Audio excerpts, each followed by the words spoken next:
So let's talk about these playoff games from yesterday. I got to speak on some games recently, and I got to speak on some games that happened a few days ago, but I did not get to speak about the games from yesterday. And honestly, the games from yesterday were pretty interesting and were really close.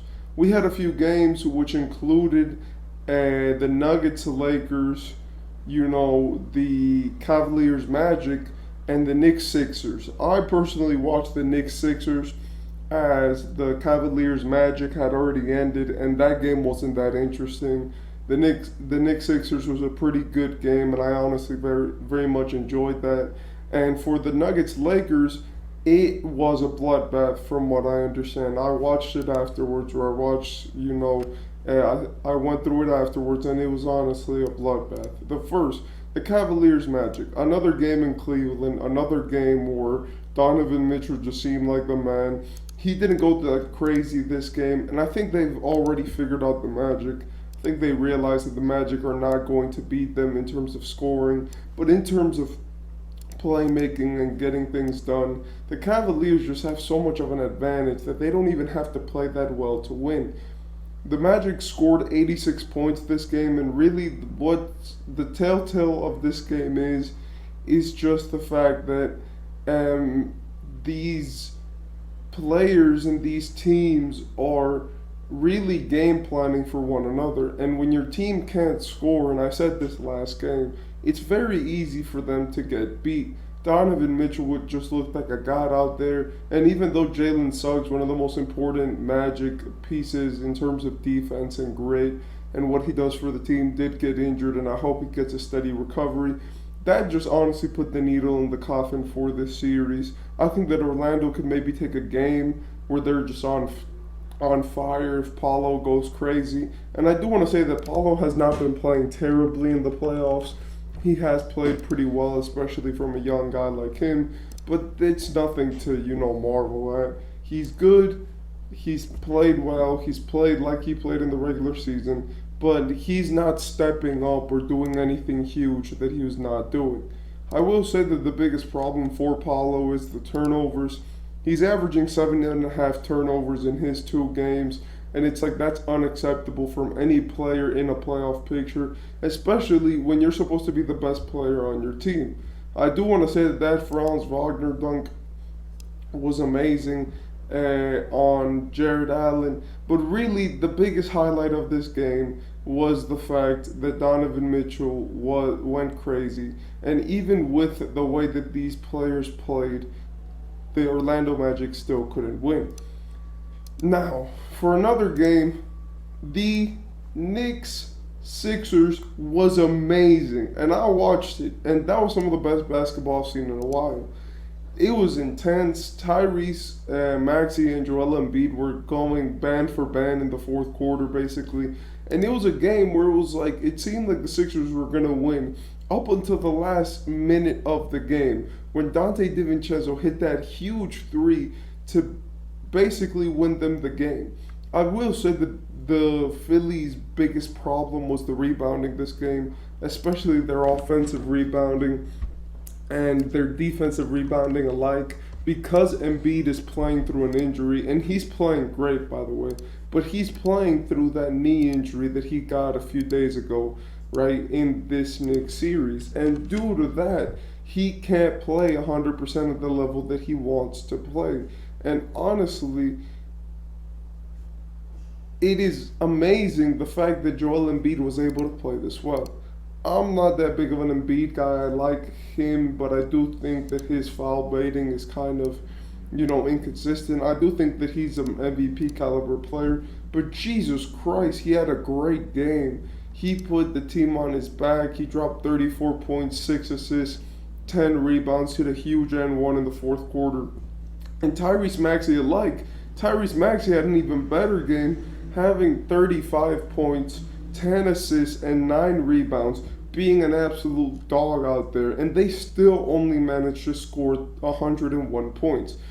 I believe that the biggest problem for the Sixers is their supporting guys. Their stars are doing everything out there. They're playing a lot of minutes. And Joel Embiid playing 39 minutes on a bad knee is honestly something to marvel at. But when we really look at the specifics of this game, what we can see is that the Knicks just wanted it more.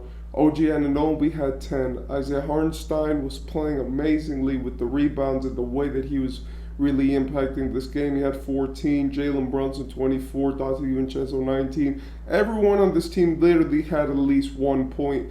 And Josh Hart had an amazing game with 21 points and 15 rebounds. Jalen Brunson did play well, but he was not that great due to the fact that he was struggling to shoot it, and he did look pretty terrible at the end there. But he hit the three when it mattered the most.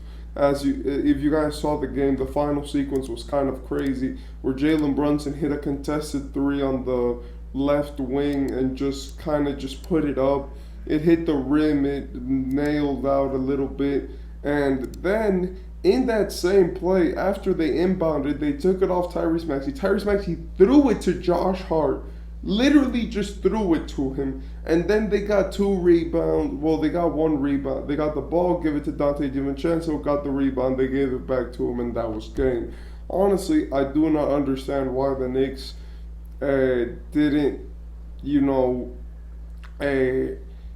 keep extending. Well, not the Knicks. I don't understand why the Sixers let the Knicks keep getting the ball from them, especially late. And I feel like it's a testament to, apart from New York's defense, the 76ers' lack of ball handlers, the fact that in that tight-knit situation, that type of mistakes happen.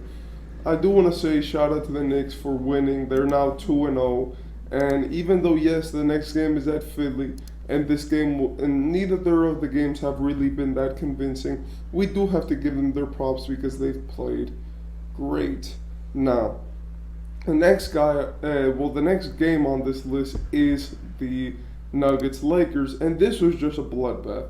Anthony Davis and LeBron had great games. LeBron had 26 points, 12 assists, 8 rebounds, played 38 minutes. Anthony Davis had 32 points, 2 assists, 11 rebounds, played 39 minutes.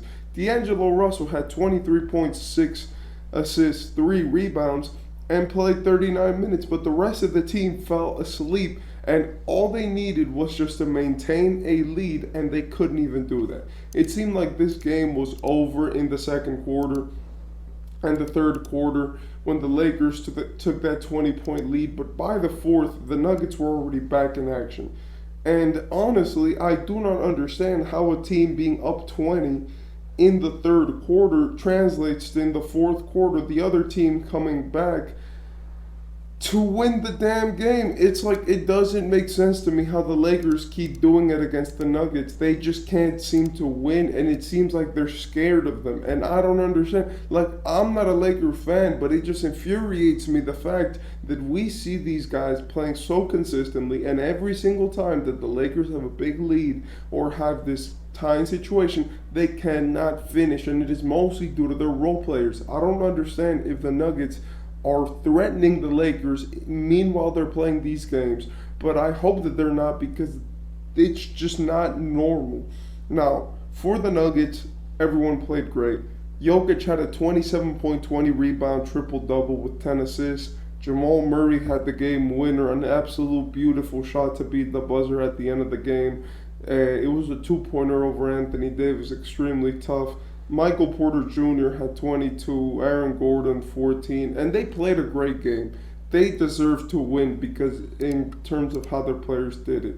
But like that third quarter and the way that they just allowed Jamal Murray and Nikola Jokic just to stab at their lead, stab at their lead, stab at their lead, and stab at their lead. And it's like, you guys aren't supposed to be able to do that. You guys are supposed to keep the lead. Like, it seemed like at a point in the third quarter, LeBron was the only one hitting shots when he hit those 2 straight threes to leave the Lakers. And then in that same sequence, then he hit that fall away, you turn around and won, and he got 9 straight points for his team, and it felt like nobody else actually wanted to win apart from LeBron James and Anthony Davis in this game.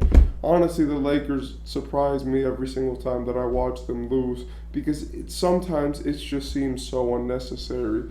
But in the end, what can you do? It's the Lakers, and they lost this game. And well, shout out to the Nuggets. That's all we can say because they had a phenomenal game, if we're being honest.